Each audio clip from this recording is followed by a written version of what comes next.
swaraning wadya kang lumampah Kuntul sajur-jur wataka pancaro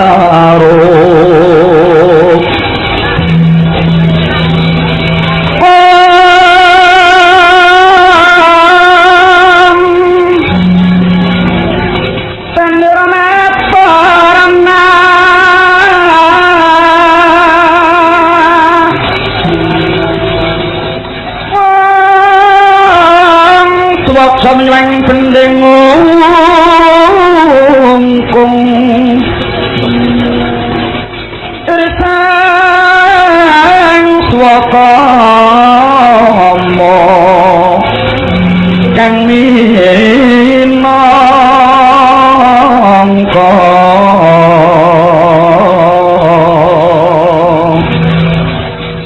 Cucuk ing para wadya bala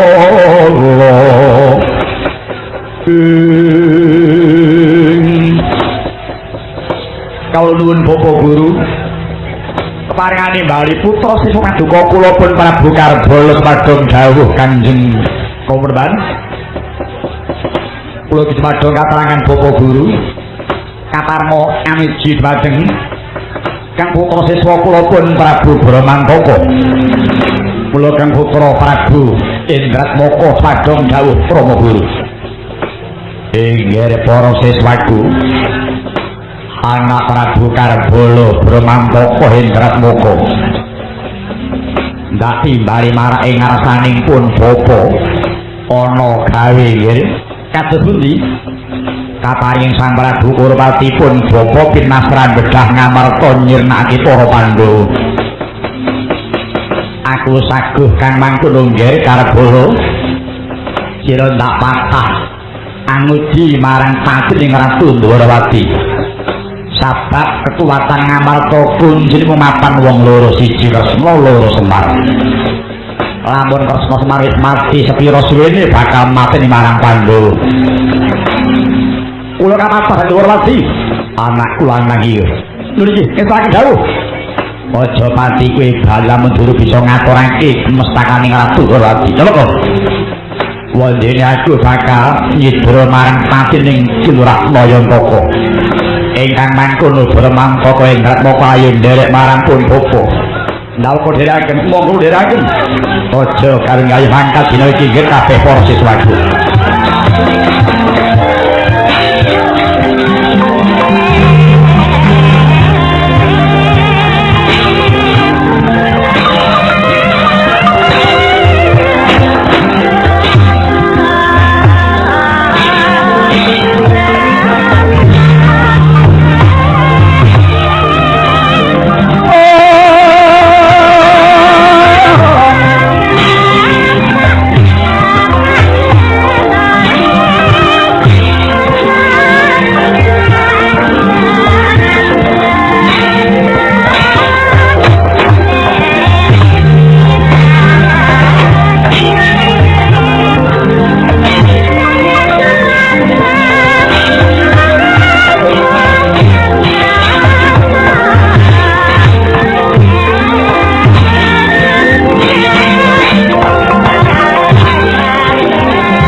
gelar pangkamuncar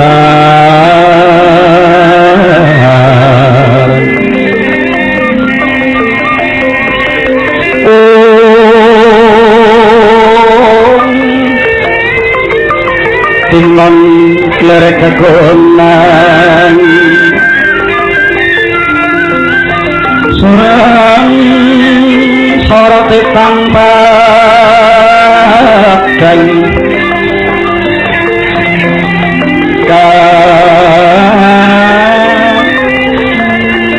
so lantas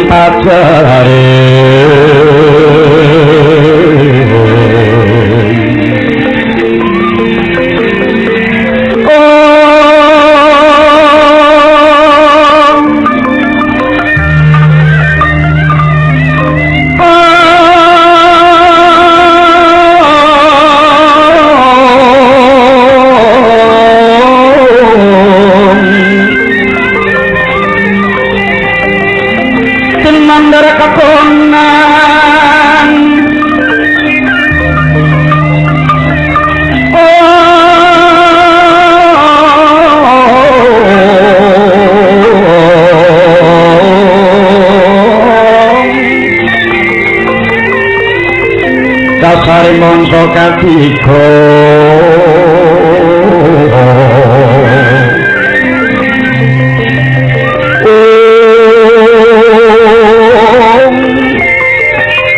Himmohanam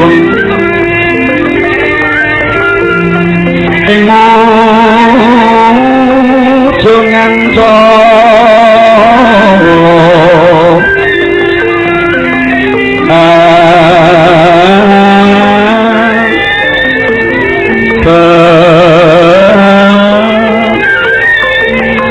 men karya rikena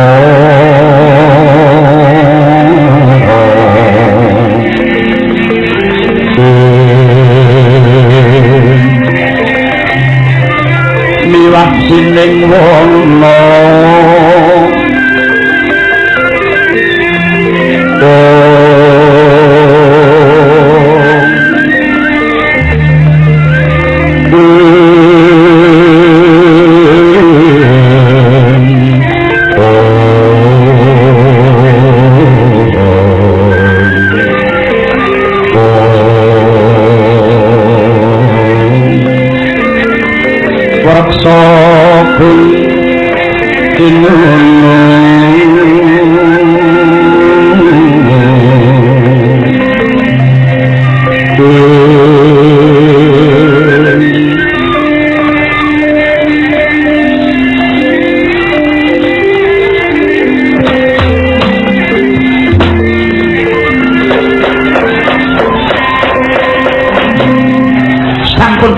para Kurawa akeh dana miyat tanpa ilangan slender kaya sulung harbut marga katingal oboro markata kang busana reka slender kaya wukire kalagar ngregemeng kang busana kresna kaya dandang mungguing pasetran mungkar cahyane kang busana kuning kaya wedang raton semoblah padang kang busana putih nana kaya kuntul manebos Sarawa sinusul sang begawan Durawacana hangandi para putra siswa Handung Dama ing mangke Sang Prabu Karabala ing kala prapting nagari Ndara Kanyidra marang sitaning Prabu Kresna.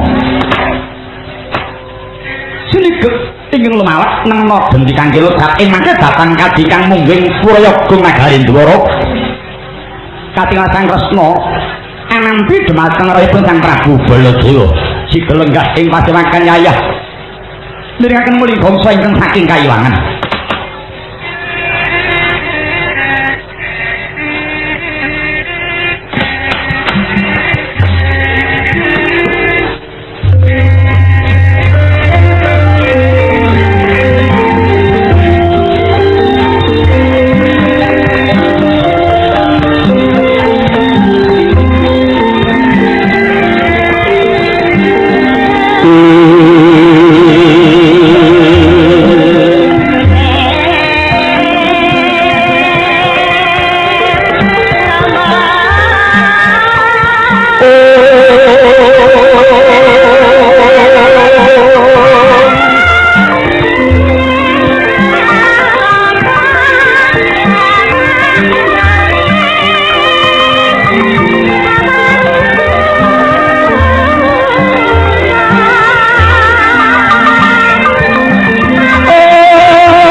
makande beli kalih makande hadegan tunggal makane seje critane nggih menika warnane sebat ing nagari Dwarawati inggih nagari Dwaraka awaska nagari Dwarawati Dwara lawan Wati Sugih ingkang werti nagari Sugih Gapura Dwaraka panggenan pambuka Purwadana dapur Jogolingga sinambung wis mahalangun janur bareng Megar tuwun bangsa bepanjenengan ingkang sedaya katingal tegas sentosa turpa nenggo-nenggo datan kuciwa saka Guru Sila Prabata telung prengko gedene kawuke tinatasi naturengga ginambar si ing naga sinangga pak gunake swasa pinindo siraing sardula kang gamang ora ning luwih jaran Mbah Sila Kocos dibinaline senar menawi sangket kula gilar-gilar yayah babut ingkang ginelar talung dadi Sila Rekta saged paham maneh tengkang kandhele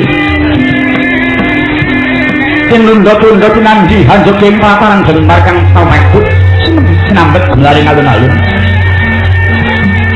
sedaya wangunan pinayu reksa barayan ingkang wis sirep rinake sirapan Juning puris naratan renggan damar sewitang puwisalan Rinong seron terus kalau mungkin gaji kegandengan kati orang-orang sawo maksud Eteng kandel dagang lebet nubengi keraton Dwarawati Windhuh pinacek wajah Gapura Wanaskara Gapura pinanjun menara kadhangepan wiwara kosan bledekan rangkep songo Pengai ngalun-ngalun tinanduran beringin kurung sekembaran minangka kandha teking praja kang kantun rineksa dening mriyem pusaka ndara kalih napa Kyai Dodot lan Kyai Bendut katingan aglah hampir gagah kaya-kaya tansah tangguh prayat ning kewuh saguh hambrasta marang musuh kang asa panguwasaning praja nggih nalindraning darah Yadawa dijuluk Prabu Sri Bathara Kresna ya Prabu Harimurti Padma Baya Sang Kesawa inggih Sang Narayana Wasudewa Danardana Dana Warjana Prabu Wisnumurti paramiyos ing Patilakan Agung lenggahing Malangwarna ing ngadhep Atma Jendra Dwaraka nenggih krajan Samba saking Maragaruda ing wiking pangkantun sang Setyaki saking Swala Bumi ing mangke sang katong ananggapi dhumateng prawi ngraka manggala Prabu Baladewa Sigara gabyuk rangkulan mangkon harus sabaning malih Dwaraka Wat langening kalang lan ladar panggang muntar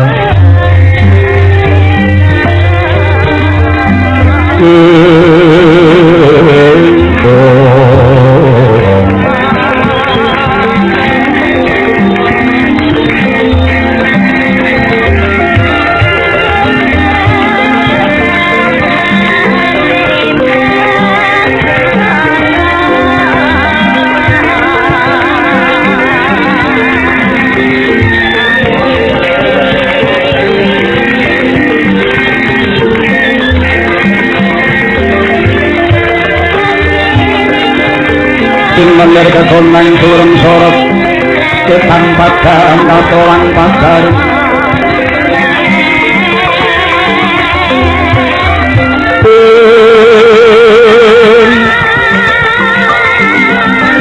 Konameng kekono himo hanawi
Budi Pawaksana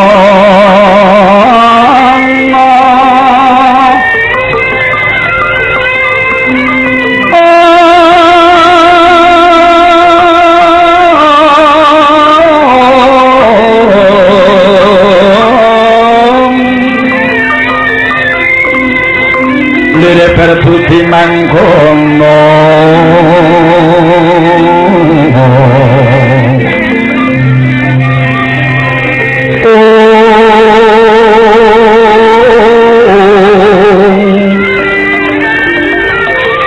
lilo legawa indriya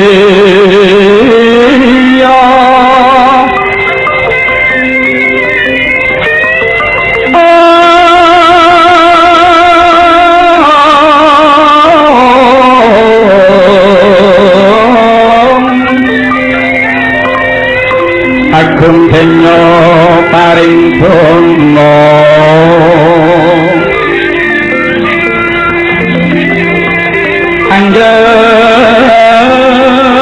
Ganjar saben dina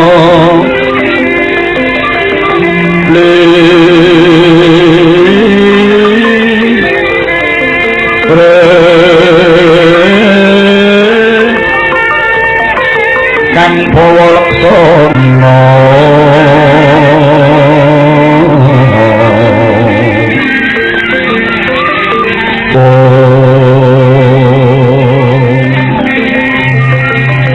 ana kepi pangandika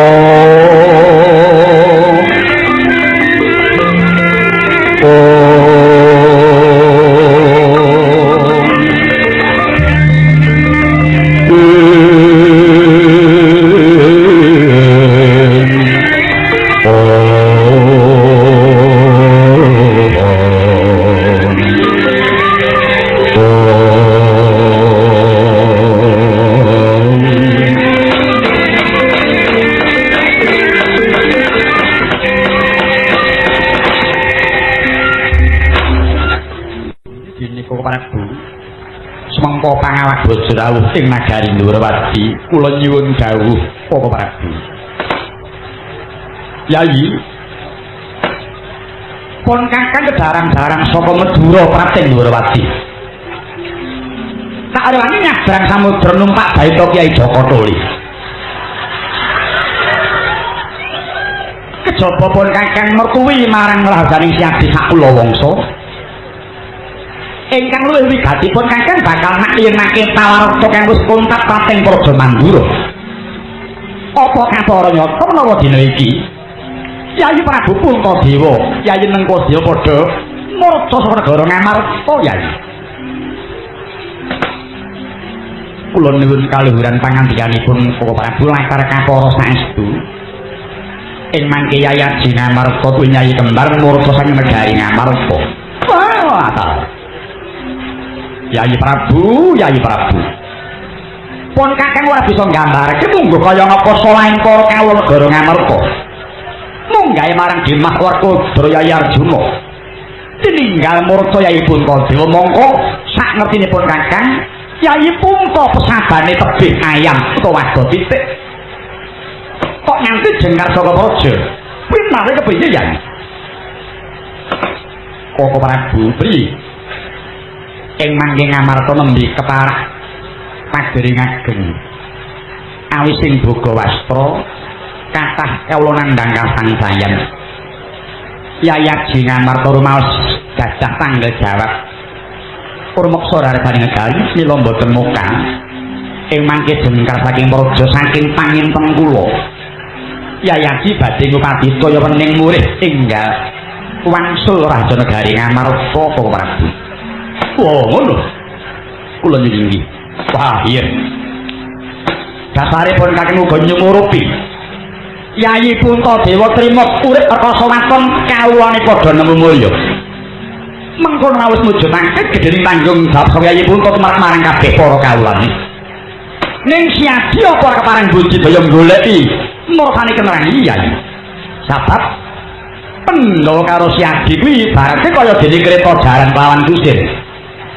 kreta jaran Pandhawa kusire Yai Prabu mongko ana sawijining jaran kang lunga kuwi dadi tanggung jawabing kusir Koko Prabu kula mboten badhe kendel tansah ambudidaya ngupadi dhateng murkanipun ingkang Rayi Ngamarta namung kula ngentosi dhateng wahyaning mangsa kala Yai wonten dawuh yen kepara temengkono Yai pun kakang ora bakal keri kepengin bakal melu siaging nderek kanggo padi Yai Prabu langkung prayogi Koko Prabu Paduka Prawiku Raja wijiling dewa utama parentang teguh indriya kagiwan marang wanodya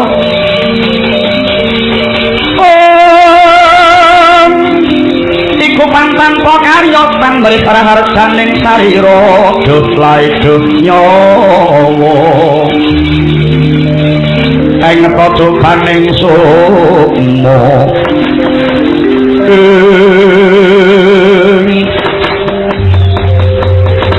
Eko tangan kenal Dodoroko katungkok pertanyaan hilang ada gemur tukang warapan kajoto hal itu Dodorowati ia telah ngendeng kalang ilan nagara pandang munsarap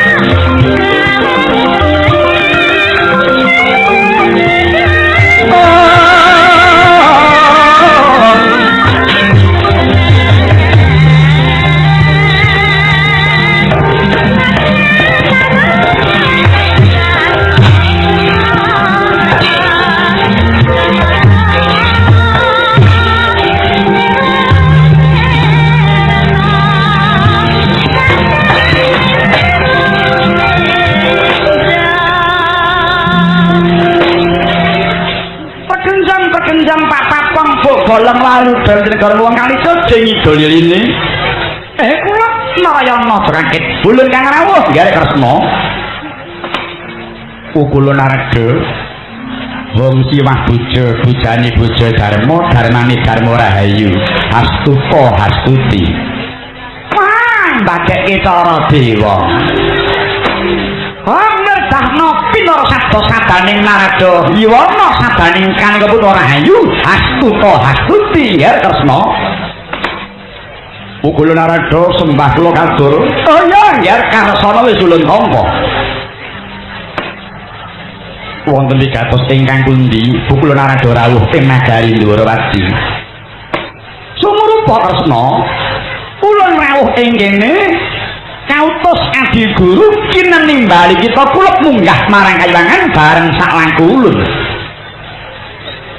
punapa wigatosipun bukulun Bathara Guru nimbali kula wigatine winadi ora kok kawedar ana ing kene sakit adi guru kang bakal kari dawuh nggih dhewe nggih Narayana menawi dereng sarwata wigatosipun nyuwun pangapunten kula nyuwunaken wakil kula kemawon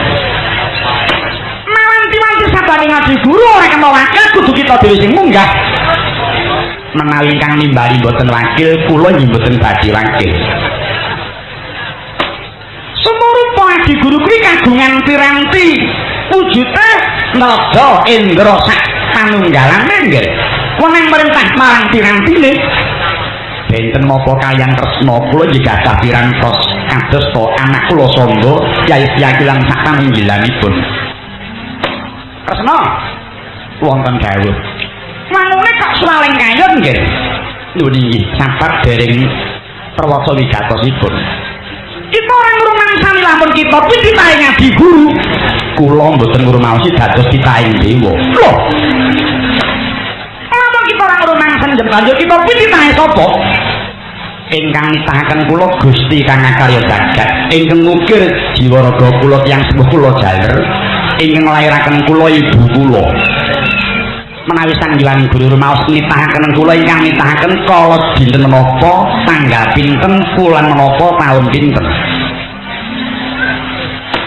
kita kudu ngrumangsani jagat saiki iki pangwasane Ngadi Guru kula mboten ngakeni lho kok ora ngakoni lho nggih jagat saiki menika ingkang asta Gusti kang akarya jagat dewa menika sanes Gusti kang akarya jagat dewa inggih titah mboten benten menungso sami-sami titah langkung jangkep menungso tinimbang dewa lho kok ngono inggih karana dewa namung dumados saking anasir tunggal inggih menika anasir latu mongko manungsa gadah busana kasar gadah busana halus busana kasar wujudipun raga dumados saking sarining bumi geni Banyuwangin busana halus menungsa cacahipun wonten 7 ingkang kawan bawa nafsu jangkep 7 Prabawa Pangalibawa tuwin kemayan menika dewa mboten gadah oh lah ngaya bocah iki marang kita sabda dengan guru lampun kita ora bakal munggah ulun menang murba mas marang Narayana tansah marep pamoring suksma sinop maya winasya ing asapi sinimpen keleng ing kalbu pambukaning warana paling saking yep layaping ngaluyuk pindha pesating supena pindha pesating supena sumusuting rasa jati Nalendra Dwara Kasigara ngempake pramana jati nyawang marang sejatining Sang Hyang Araga ing mangke batan kadharek senjata cakra medal saking telenging dada tumandhep paring Araga babar Prabu Karbala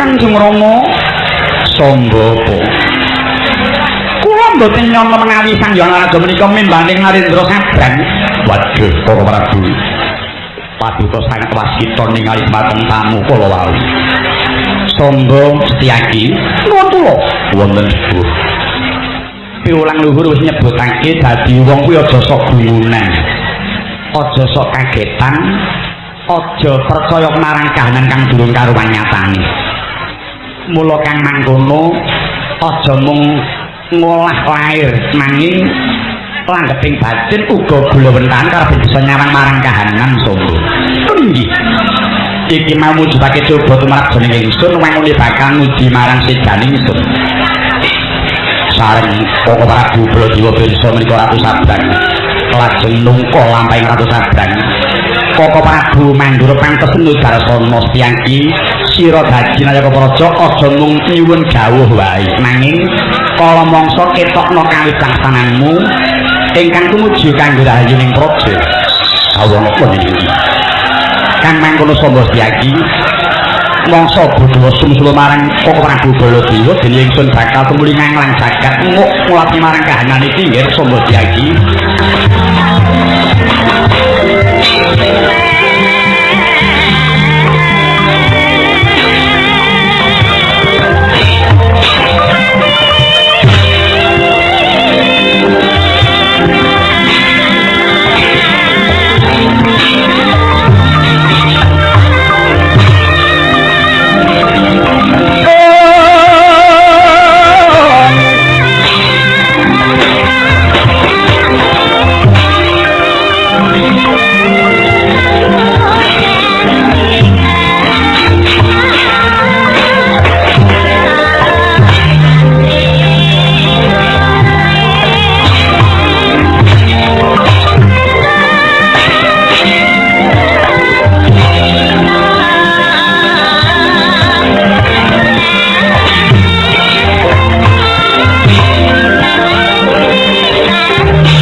segera sangcut mregut ngembak watang ngaraposo mungsuh sangkep jojo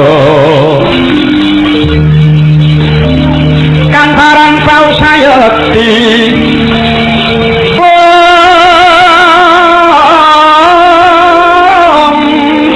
Dingolino prapting lampus sirna madyaning palugon wah ngaglah ana marga sapa iki sambut marang aku wah penyucuk suarane sengkono durati saka Sulapuni Siagi kang sajaran iku Siagi ya Bima Kunting Singa Mulan Jaya wah Singa Mulan Jaya kowe sapa warangka saka ing timbul kaunan warangkaning Sang Prabu Karbala Patih Mandana Suraya iya Siagi kono parang njaluk tulung Kresna Kandrene penyembah Braman sikil itu tak tugele gulune anjeng lambemu kasempatan krayang tunggaling Kakang Prabu kuwak misuk nglangkai banging Siagi apa arep wani karo Mandana Suraya aja ijen maju haremoro sikeparep yuyutana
wong apa?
pripun kabare, Mbah? Kabare elek. Prajurit pirang-pirang kaya reneng sing dijagake kabeh. Ingkang miwiti perang sinten? Wiwitane Raden Patih Mandanasraya mungsuh karo Setyaki. Mimpang sinten? Menang Raden Setyaki. Raden Patih nggawa gada gedene ora umum, Setyaki nggawa binti mung sak pecut. Gada bola-bali tibake Setyaki tanpa dirasake ning bareng Patih Mandanasraya lena dikuwel rambute dipecut nganggo gada. Nganti ngemprok-emprok sirahe Raden Patih kejet-kejet ning palakan. Lajeng ganti temenggung Denda Mestaka. Mungsuh karo Patih Ndarawati jenenge Udawa. Nggawa tumbak ngayal mung dilungking anggone Udawa. Lajeng temenggung mati saka tumbake dhewe sing ora mati wae piye wong Udawa ki prayitna kok tangane ki wong elus-elus pucuking tumbak. Temenggung lenot jambak rambute cobloske tumbake dhewe mulih kutah getih. Kawon melih kalah meneh. Sinten melih Temenggung Maesa Nabrang maju wah ngudani tumbak karo Setyaki. Arang keranjang tatune Setyaki kena ora arang ranjang. Tumbak Setyaki dikira kaya rambut wae kok ceklek nenggon mak jepot. Ana tumbak siji balik kenyang Maesa Nabrang pas dada kenging kena wong Maesa Nabrang merem. Pripun sing numpak ki karo merem jane tak elingke lho. Le nek numpak aja karo merem lho.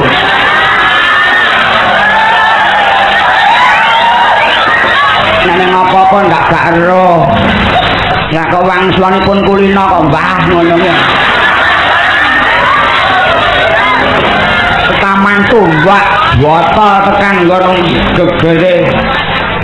Mantuk orang dijuk puskesmas. Lajeng melih Jaya Karneli ya ngono ya sembung sarah nyawa. Enten-enten Temenggung bentong lodong. Wong maju perang kok gaman pirang-pirang digawa kabeh iki jane adol keris apa perang. Mung sasinten mungsuhe Patih Mandura jenenge Prawoto. Pragoto. Dinapake ora dikapak-kapake mung digetak. Digetaki maut sak gamane walah mesak ngelusi. Lajeng dos pundi? Kowe iki digawa-gawa rene kon buta. Mula mangsa bodho Drengkama kae tandang ngono. Marang semingkir. Setyaki korangan Drengkama mbuh dadimu wae.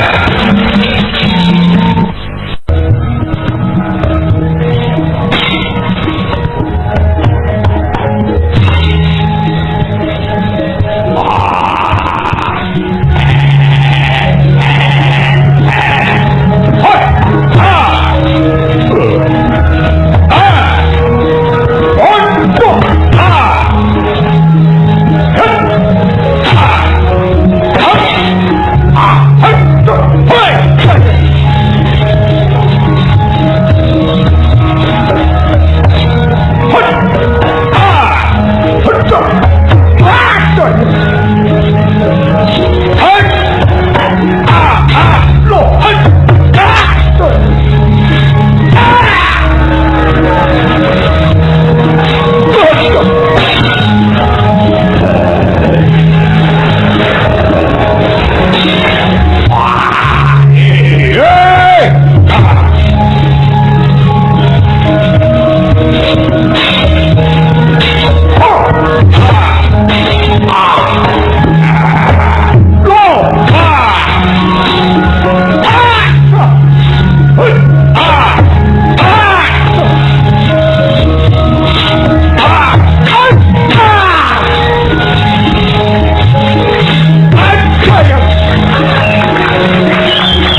Dimas Tiaki kok para tinggi mungsuh karo sapa mengsakayan delo menang apa kalah sekali kula menika mimpang nanging kok para budi kula kedawan gelap sayuta inggih nganti kemudian iki mau lho iki mundura dapure butan iki kaya opo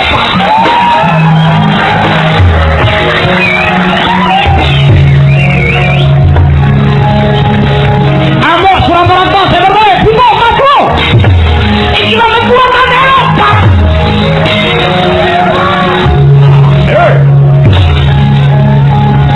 iki putane apa ayo wae ayo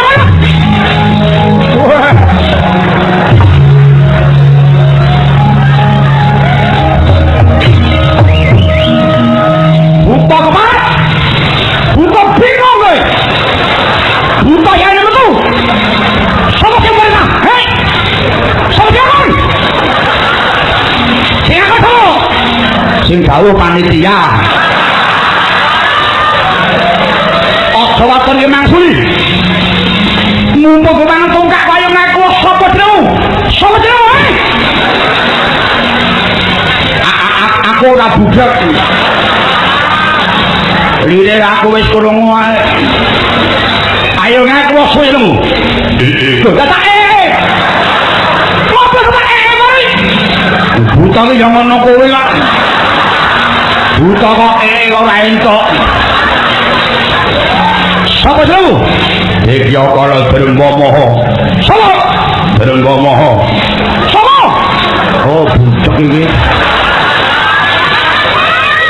Drenggomaha wah kemalan pangan jenenge Drenggomaha ya ben wong eneng kok ora ngaku sapa iki piye sapa burung mana gong gong wah buta ngawi nganggo gong buta ngawi nganggo gong iki ya oleh nomripanmu bolono kupingmu arep metu Prabu Baladewa kang rokono Hayuda kasono ngerti waduh pegat kaya aku wah ngatasé ratu kok wibawane kaya ngono aja musuh dia kaya Baladewa ayo aku Pandiyana musuh aku menang tak sembah selaman sikil ayo ayo aja seru-seru woi lata tolong hati-hati ora sameling ngati lagi butuhku iya lho sumbar kok sarwa sulaya ae ora aku kok enek wah lakon Buntal Malang piye Buntal Malang wah kadoan Buntal yang Malang iki ngopo apa kene kuwi Buntal-Buntalan alah piye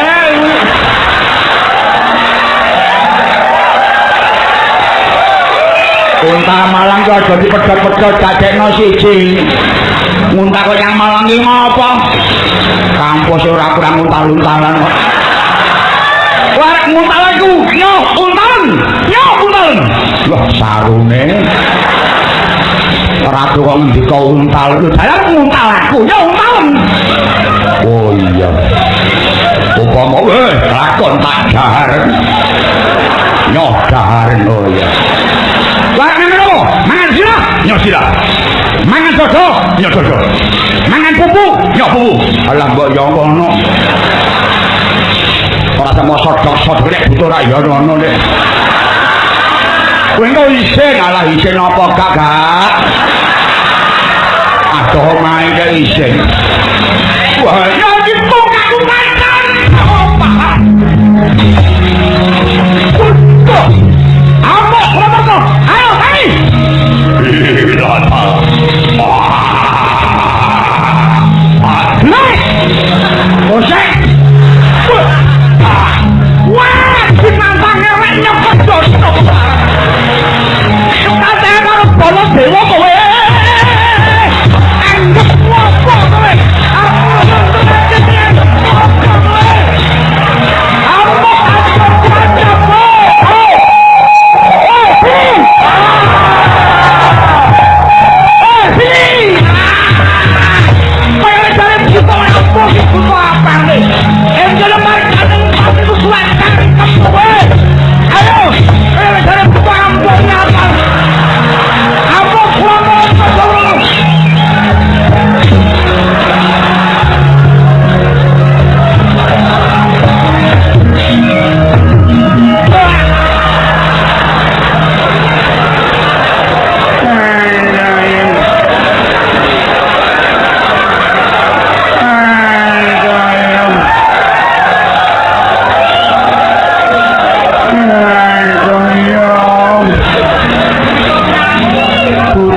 kok.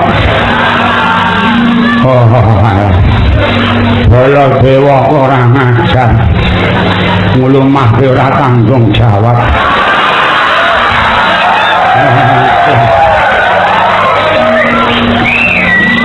Piye nalare piye? Ngerti nek kaya ngene wong ora nyambung.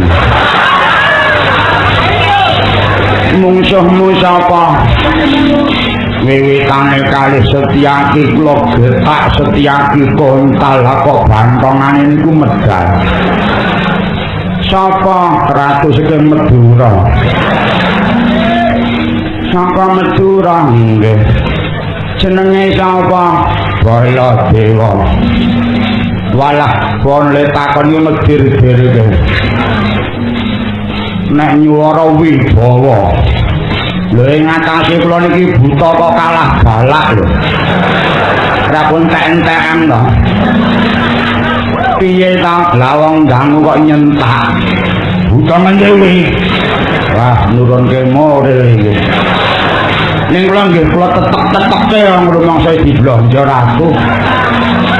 Iya, kula nggih mangsuli nami kula drengama. Wah, buta kemalan pangan.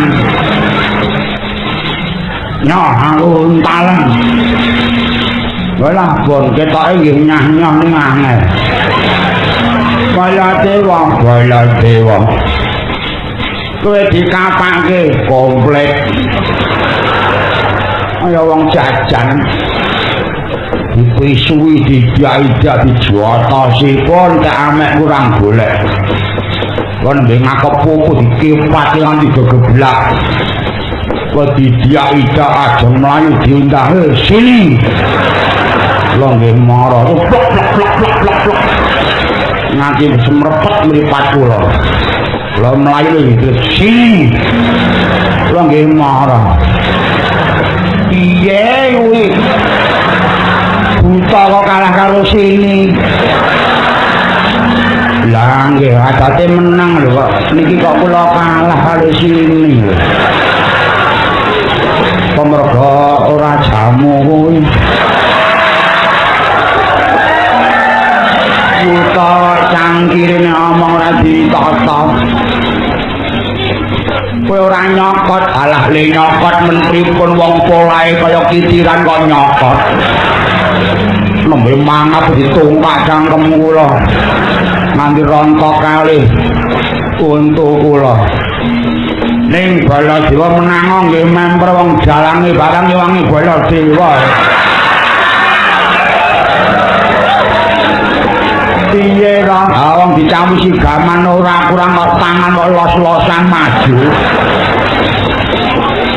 Wah, marah-marahi kancane. Terus piye sareng telas-telasan kok diuncalke Baladewa. Kuat alah pripun to junjung buta kaya junjung kerupuk mawon kok. Kula Jawa terus ndawahi mendo niki wau. Kudus jenengmu mlacat kuwi wae. Pripun aku kok. Wah, bae. Ora urus kudus kok lantokan ya apa. Mas bola-bali pendhita nek kocluk mung digawe pengewan-ewan karo lho sing kocluk niku sampean apa kula aku aku macet ta Prabu Pilot ajeng napa nyang talakan mengsa pinten Baladewa ta nek nggugu kula ampun lho Mbah niku sanes mungsuh sampeyan jalma kang kena kinira aja ngremehke karo pendhita sing sekti mandraguna apa menang Prabu Baladewa yo tandang ana aku Mbah napa meling apa meling apa ta mungkin nek kita dikubur pundi cerewet nglepasi pusaka kelakon apes jurekmu.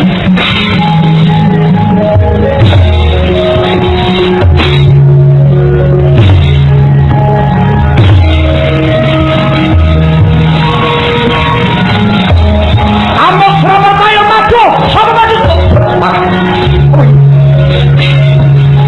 Kurang ajar. Musuh nyolong laku nglepasi jempari tanpa nganggo sumbar. Ya ampun. Hai!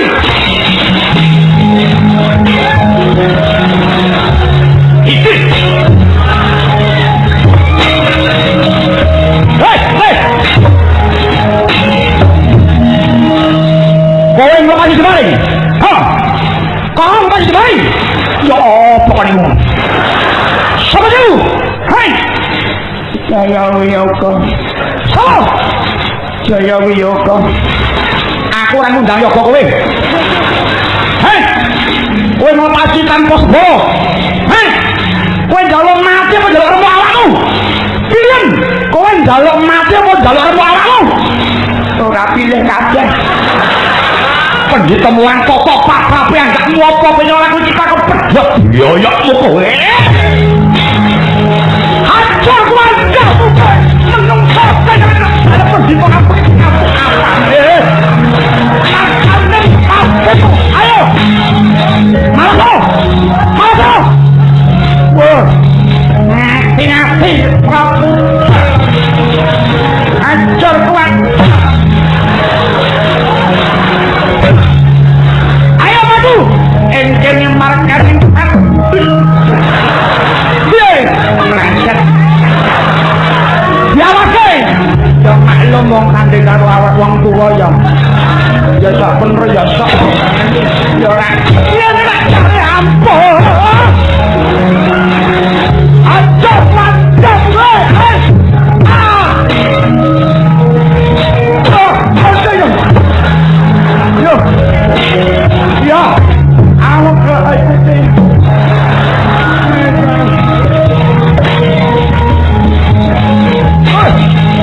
margane patimu. Maju. Hatta. Ye.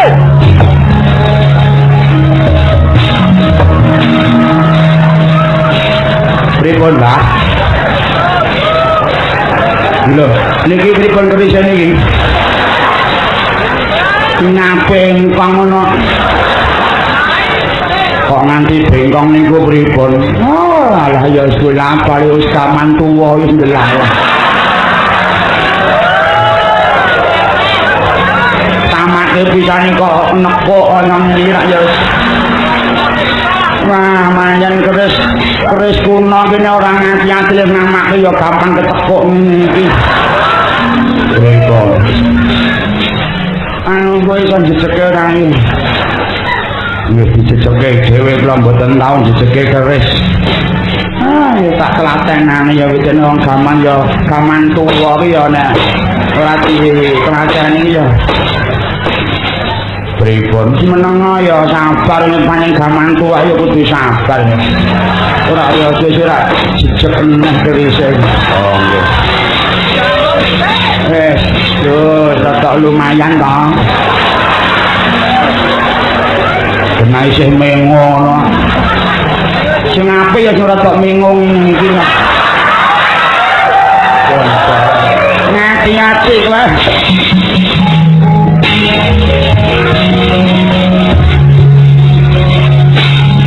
Ayo. Ora pasah. Boleh apa liyane?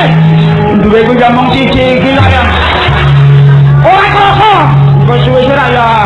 Krasa kaya ya. Cara. Oh, ora paham.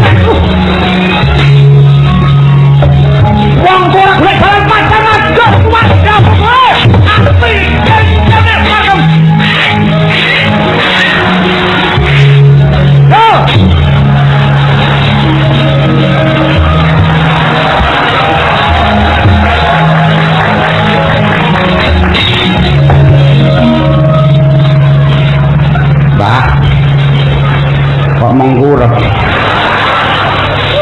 kaya dewa ora tata kok le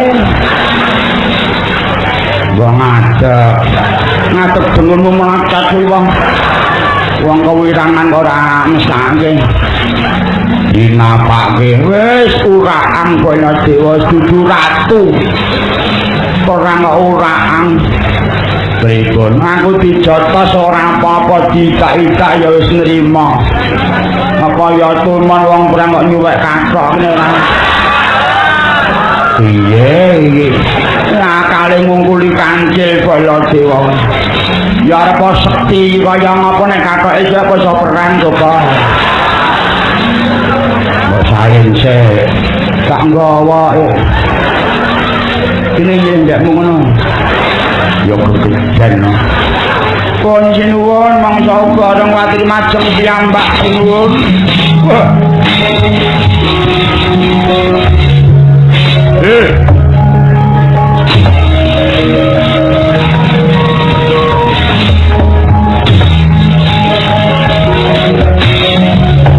wah iki ratune Ratu Kapring Solo Nalendra timbul taunan Prabu Karbala Solo Prabu Karbala wah ya apa kon mrene aku ora ngundang lodrok rene apa kowe Karbala wah Karbala oh Karbala aku njaluk materi Prabu Kresna piye aja jalan ayo bali orang tua makane matmu kakak luka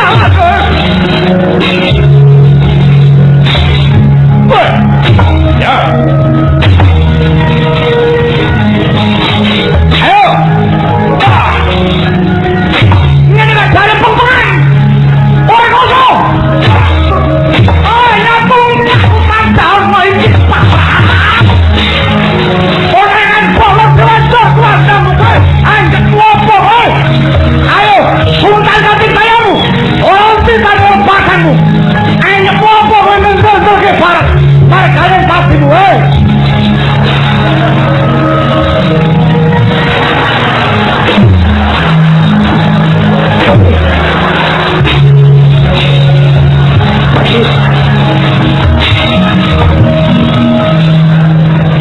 tenang akas pun di sini pun langit mubeng bumi ini gonjang ganjing langitnya kelap-kelap akan lihat injang malah suluk tas pun di wah Baladewa pancen ora ukuran menungso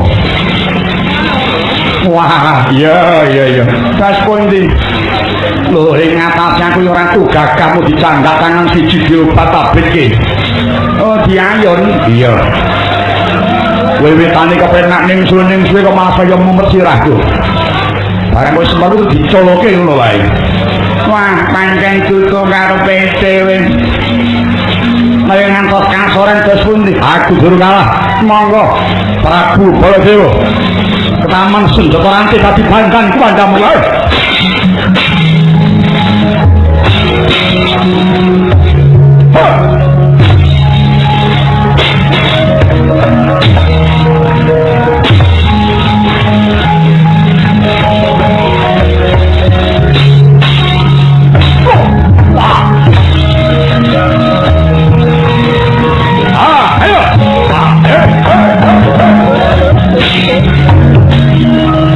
Amuk Suramarta ayo mau semenang tanding lawan Karbala takon senjata rantai ora iso bangga Ratu Mandura Karbala opo rantaimu sih rantaimu sih bingung opo nek mau selembar ketanggungan dan bisa kena banyak lo kabeh banyak lo yang nganti aku semenjak rantaimu tutup bodoh pakai senengane gawe giris ora kelak medhot rantiku wis aja kuwatir bocah lho wah tekan gubeng apa banyu pengen aduh mati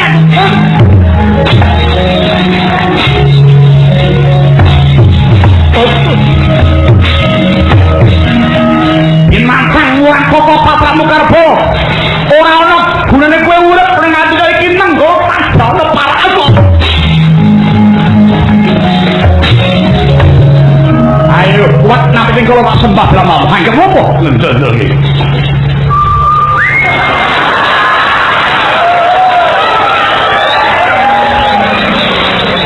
Gumlundung Sangkara Bala. Nanging gandeng sanes sakwanti manungsa kenging marang perbalaning Prabantana Giri kabeh juga aja mlayu para pendulur. Ayo.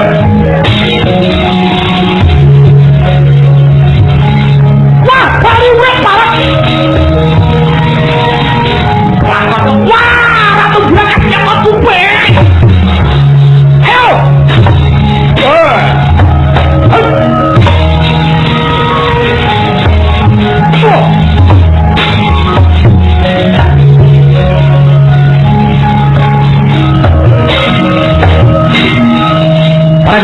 Paragoto. Lho wonten jauh. Wah, ambak ratu kalani kok saya kok sepi. Lho ribut. Yang mati bali urip. Kula duri mirsani sukunipun ngambah siti napa mboten? Kurang waspada aku. Kula tingali ratu menika suku mboten ngambah siti. Mertilaken sanes sak bae menungso menika sadeipun ratu lelembut. Ratu lembut? Nggih. Ratu lembut iku nek digoli agam mboten cocok. Lembat niku wabunipun nggih kaliyan lembat. Lembut, adil lembut. Jadi, prayogane ampun ditamani pusaka Nenggala. Kula aturi maosaken donga panulak gendruwo kemawon. Aku gung duwe dereng kagungan gung menawi kula gadah mangsa Bathara kowe iso nyingkir buta kae blandam njaluk tak paringi kula mboten ngajeng-ajeng blondro namung menika kewajiban bari kula cobi mangsa Bathara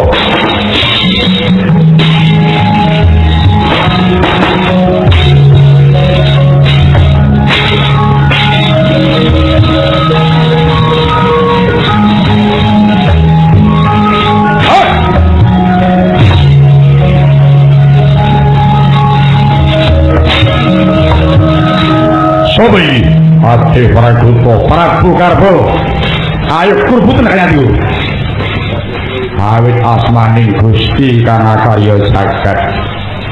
Ora ana pangeran ingkang sinembah munggal jaba Gusti kang akarya jagat. Ingkang ora sare lan ora ngantuk. Ingkang nduweni bumi lawan langit ing maha agung lan maha kawasa.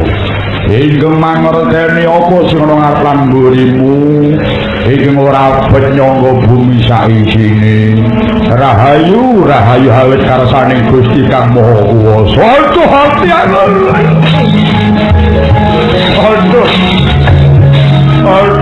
Patih Praguto halane panas aku wis ora kuwat ngadepi kowe Patih Praguto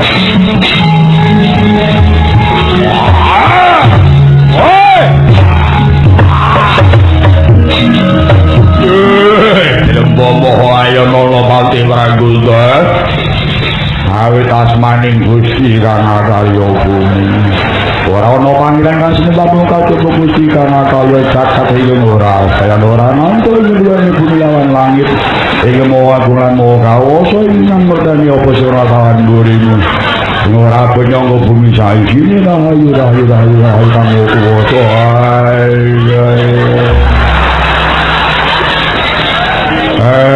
yang Praguto ranyana kowe ngalor ngidul kok ngantong ayat kursi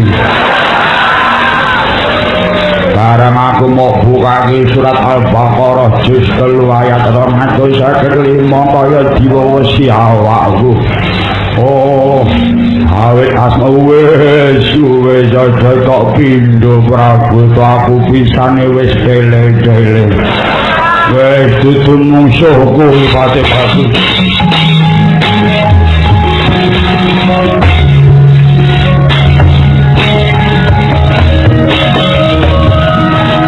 Praguto awit asman aku nuwun sewu boten mritos wow oleh memermut dipoken nanti rawuh ratu sing rawuh tunggul donga nggih rawuh Sinuwun piye? Gusti ngudane nikapitik Prabu Karabala sawadya samu sepinggir saking Kali Gurawati. Kaya kula wonten dawuh. Sawidak napa Wadyawan garis pendem yang bibaris kenjen. Kula iki saken dawuh. Lajeng sur akrab mungkot lan kita Kresna. Kowe iki sembah lo derek singkar paduka sinuwun.